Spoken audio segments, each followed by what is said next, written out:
The 2025 war between Iran and Israel shook the foundations of the Middle East and brought global attention to a conflict that had been simmering for decades.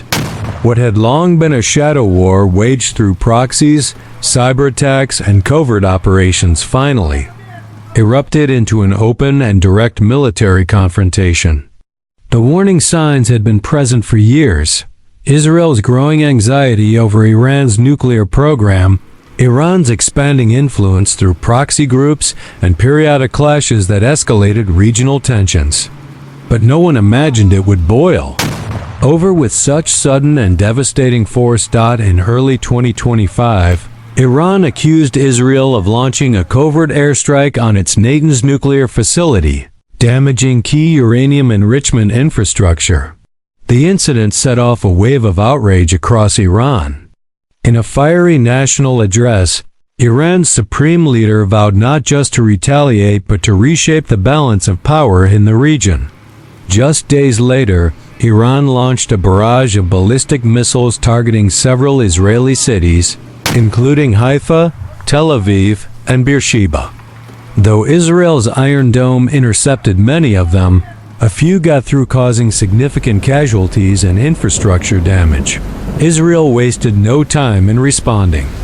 Its air force struck Iranian military installations across Tehran, Isfahan, and Bandar Abbas.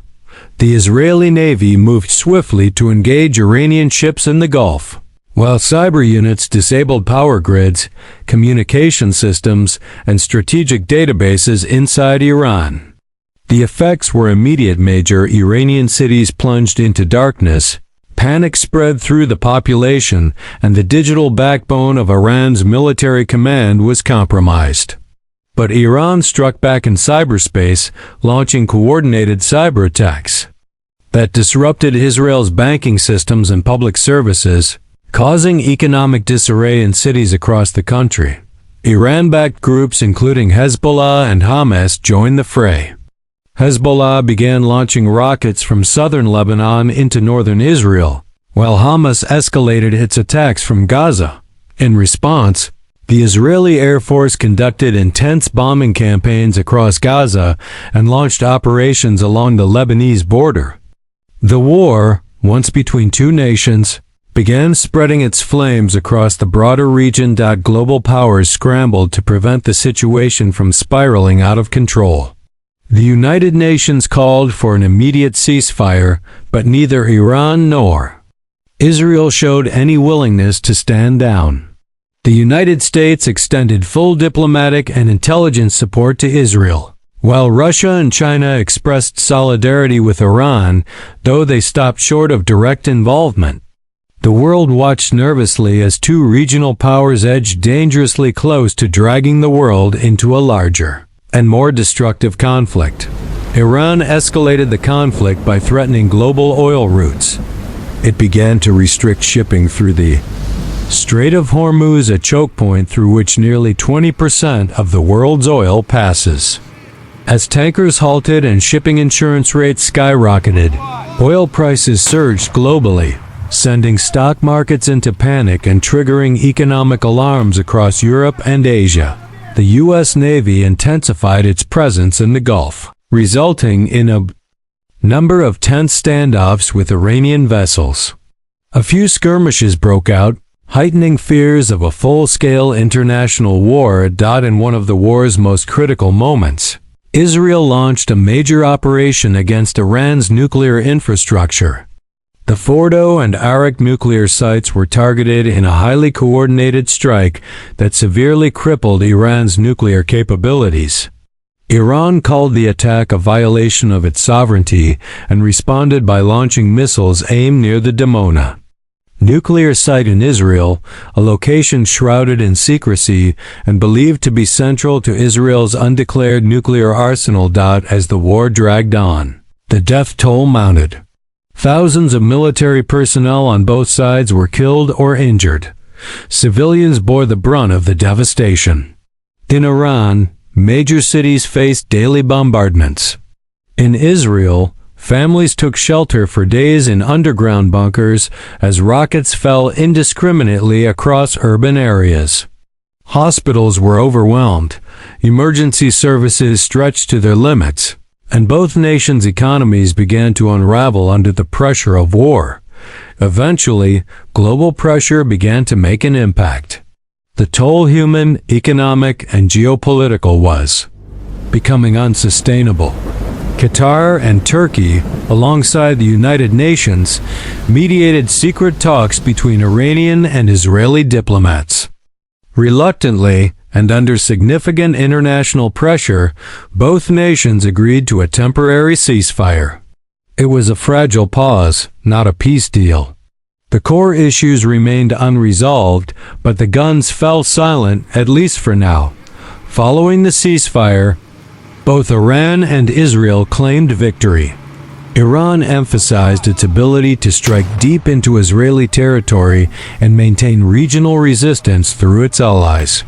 Israel pointed to the destruction of Iran's nuclear program and its successful defense against missile attacks. But victory was a hollow word. Both sides had suffered immensely. Cities were damaged.